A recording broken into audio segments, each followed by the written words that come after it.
Salam hörmətli abituriyentlər, Azərbaycanın cənub xanlıqları haqqında danışırıq. İlk danışdığımız xanlıq Urmiya xanlığıdır. Xəritədə gördüyünüz bu xanlıq. Xanlığın əsasını Fətəli xan Əfşar qoymuşdur. Nadir Şahın ölümündən sonra İran Azərbaycan torpaqlarının birləşdirilməsi yolunda mübarizə aparmışdır və bu mübarizədə əsas rəqibi Kərim xan Zənd və Məhəmməd Həsən Qacar idi. Təbriz, Xoy, Qaradağ, Marağa, Sərab, Qarabağ 1759-cu ildə İrəvan və Şəki xanlıqlarını özündən asılı hala salmışdır. Lakin 1761-ci il Ucan düzündəki Qaraçəmən döyüşündə müttəfiqi Xoylu Şahbaz xanın xəyanəti nəticəsində Kərim xan Zəndə məğlub olub öldürülür 1763-də. Onun öldürülməsindən sonra Urmiya xanlığından asılı olan o digər xanlıqlar ki var idi, saydığımız Təbriz, Xoy, Qaradağ, Marağa, Sərab, Qarabağ, İrəvan, Şəki, bunlar hamısı müstəqil olurlar. Müstəqil xanlığa çevrilirlər. Və Urmiya xanlığının zəifləməsindən sonra Cənubi Azərbaycanda ən güclü xanlıq elə bu Şahbazın xanlığı olur. Yəni Xoy xanlığı.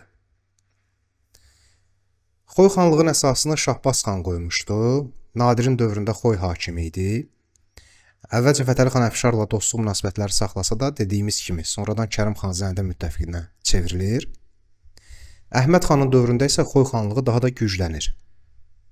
Bir sıra Azərbaycan xanlıqları və Kartli Kaxetya çarlığı ilə, yəni Gürcüstanla diplomatik əlaqələr yaradır. Naxçıvan, İrəvan, Təbriz və Qaradağ xanlığını asılı hala salır. Hansılardır bunlar? Məsələn, bu Qaradağ xanlığıdır. Təbriz xanlığıdır, İrəvan xanlığıdır, Naxçıvan xanlığıdır. Bu xanlıqlar Xoy xanlığından asılığı qəbul edib. Lakin 1786-cı ildə Əhməd xanın qətlə yetirilməsindən sonra hakimiyyət uğrunda mübarizə başlayır. Daxili çəkişmələr, xanlıq zəifləyir. Sonra da Qacarlardan asılı vəziyyətə düşərək tədricən öz müstəqilliyini itirir. Təbriz xanlığı haqqında danışaq. Əsasını Əmraslan xan qoymuşdu. Xatırlayırsınızsa 3-cü Sammirzə üsyanını yatıran şəxs idi Əmraslan xan. Ərdəbil və Qaradağ xanlıqlarını tabe etmişdir. Yəni Ərdəbil və Qaradağ ondan asılı olmuşdur. Azərbaycanın şimal xanlıqlarını tabe etməyə cəhdi isə uğursuzluqla nəticələnmişdi. Urmiya xanlığından asılı vəziyyətə düşmüşdü. Biz az öncə dedik, Urmiyalı Fətəli xan Əfşarın dövründə. 1763-cü ildə Fətəli xanın öldürülməsindən sonra isə yenidən müstəqil olmuşdu Təbriz xanlığı. Ərdəbil xanlığı Şahsevən tayfasından olan Bədir xan tərəfindən əsası qoyulmuşdu. Bir müddət Təbriz və Qarabağ xanlığından asılı vəziyyətə düşmüşdü. Təbriz və Qarabağdan asılı vəziyyətə düşmüşdü. 1784-cü ildə Quba xanlığının hücumuna məruz qalır. Lakin Rusiyanın Qubaya etiraz etməsi fonunda Quba buradan geri çəkilir. Tutduğu əraziləri tərk edir Qubalı Fətəli xan. 18-ci əsrin sonlarında Ərdəbil xanlığı da digər cənub xanlıqları kimi Qacarlara tabe olaraq öz müstəqilliyini itirir. Qaradağ xanlığı xəritədə gördüyünüz bu xanlıq mərkəzi Əhər şəhəri idi.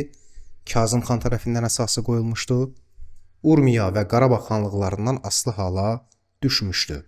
1782-ci ildə Xoy xanlığı və Qarabağ xanlığı hücum eləyir və Qaradağ xanlığının ərazisini öz aralarında bölüşdürürlər.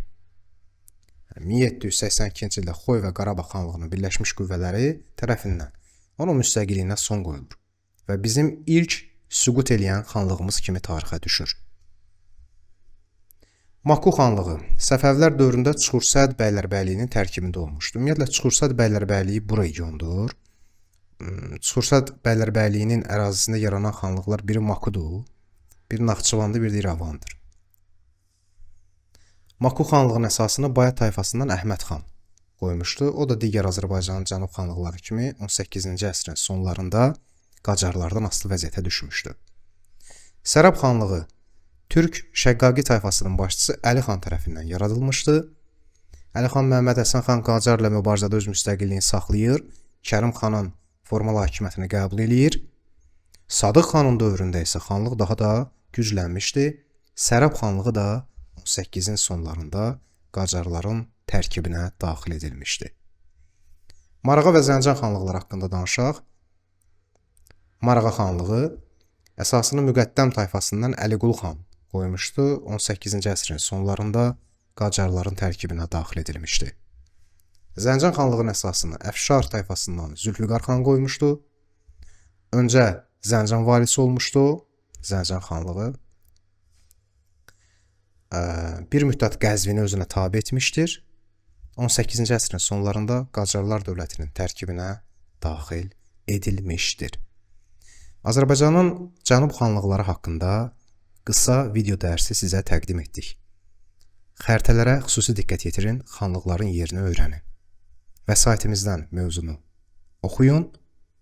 Hər birinizə uğurlar və zehin açıqlığı arzulayıram. Bu günlük bu qədər. İnşallah gələn videolarda görüşmək ümidi ilə hələlik.